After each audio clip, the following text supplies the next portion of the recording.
Hey everyone, welcome back to the channel. In today's video, we continue on our journey with Otzi the Iceman. Let's get into it. Otzi has undergone extensive scientific analyses since his discovery which have helped us learn more about what Otzi's life was like and how he died, as well as the time in which he lived. The initial analyses focused on the Iceman's physical characteristics. Otzi would have stood about 5 feet, 3 inches, 1.60 meters, tall and weighed around 110 pounds, 50 kilograms. From the low levels of subcutaneous fat on his body, researchers concluded that Otzi had a lean, wiry build. An analysis of the osteons, microscopic structures in the bone that are frequently used to determine the age of a skeleton, in his femur indicated that he was in his 40s when he died. Otzi was fit but not completely healthy.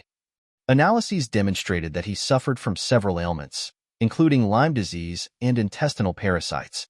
Microscopic analysis of his stomach found evidence of Helicobacter pylori, a bacterium that causes stomach ulcers and gastritis.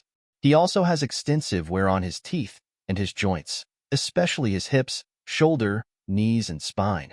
Showed signs of significant wear and tear, suggesting he suffered from arthritis. Moreover, his lungs were coated with soot, indicating that he likely spent a lot of time around open fires during his life. He even had signs of tooth decay, gum disease, and dental trauma.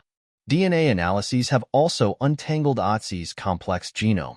The findings indicate that he is not related to the current populations of continental Europe, but shares a genetic affinity with the inhabitants of the islands of Sardinia and Corsica. A 2012 paper published in the journal Nature Communications also revealed that he probably had brown eyes, had type O blood, and was lactose intolerant. His genetic predisposition shows an increased risk for coronary heart disease, which may have contributed to the development of calcifications, hardened plaques, around his carotid artery.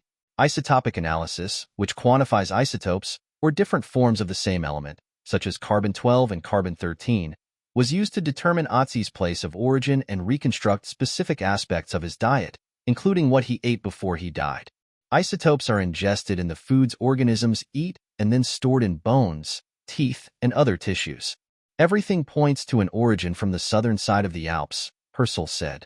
His last meal included wild meat from ibex and red deer, cereals from einkorn wheat, and, strangely enough, poisonous fern, which may have served as a plastic wrap to hold his food, or maybe was used as a treatment for his intestinal parasites.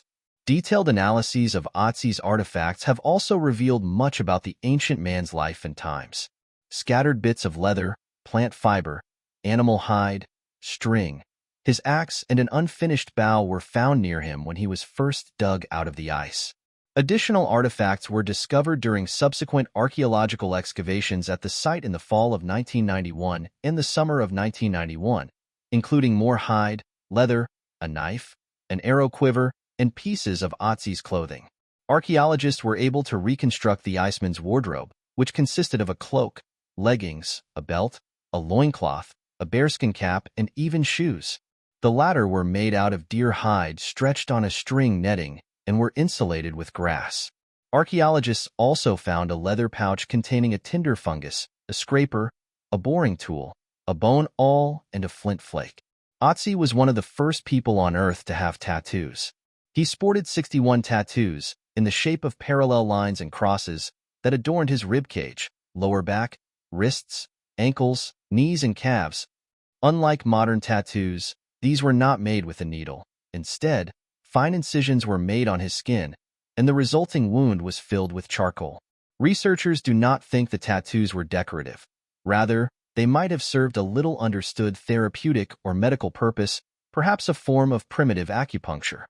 The circumstance of Otzi's death is arguably the greatest mystery surrounding him. When he was first recovered from the ice, experts assumed Otzi had died in a mountaineering accident. Researchers speculated on whether he died after falling into a crevasse, succumbing to exposure to the elements, or simply losing his footing on the treacherous ice and tumbling to his death. However, in 2012, a detailed analysis of Otzi's body revealed that he was likely murdered.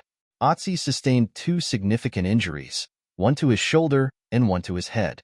The first injury consisted of a flint arrowhead embedded in his left shoulder, a detail that was picked up during an X-ray originally conducted in 2001. The second injury was a severe head wound, possibly from a blunt object. At first, researchers debated which injury might have caused his death, but a 2012 study published in the Journal of the Royal Society Interface revealed that the arrow was the main cause of death. The arrowhead pierced through the left shoulder blade and injured an important artery, the subclavian artery, under the collarbone, Herschel said. It's possible that Otzi bled to death within a matter of minutes, Herschel said. Moreover, the study found that his red blood cells, surprisingly intact after 5,000 years, showed traces of a clotting protein that quickly appears in human blood immediately after a wound but disappears soon after, suggesting that Otzi didn't survive the wound. Researchers now think that Otzi was likely ambushed and that the arrow, shot by an unknown assailant, struck his back and killed him. It's possible that he suffered the head wound at the same time as the arrow wound or afterward. Why he was killed, however, remains a mystery. Otzi continues to fascinate the world 3 decades after his discovery. The mummy offers a glimpse into the life and times of a man who lived over 5,000 years ago, in a world far removed from our modern era of digital communications, space travel, and advanced technologies of all kinds. Yet the clothing he wore and the tools he carried suggest he was acutely adapted to his environment and was well-versed in the plants, animals, and technologies of his era. Future studies using new and innovative technologies will continue to reveal even more about Otzi's life and times. Well, what do you make of Otzi and the mysterious about his life? Let me know in the comments below. And as always, make sure to like and subscribe for more videos. Thanks for watching, and see you in the next video.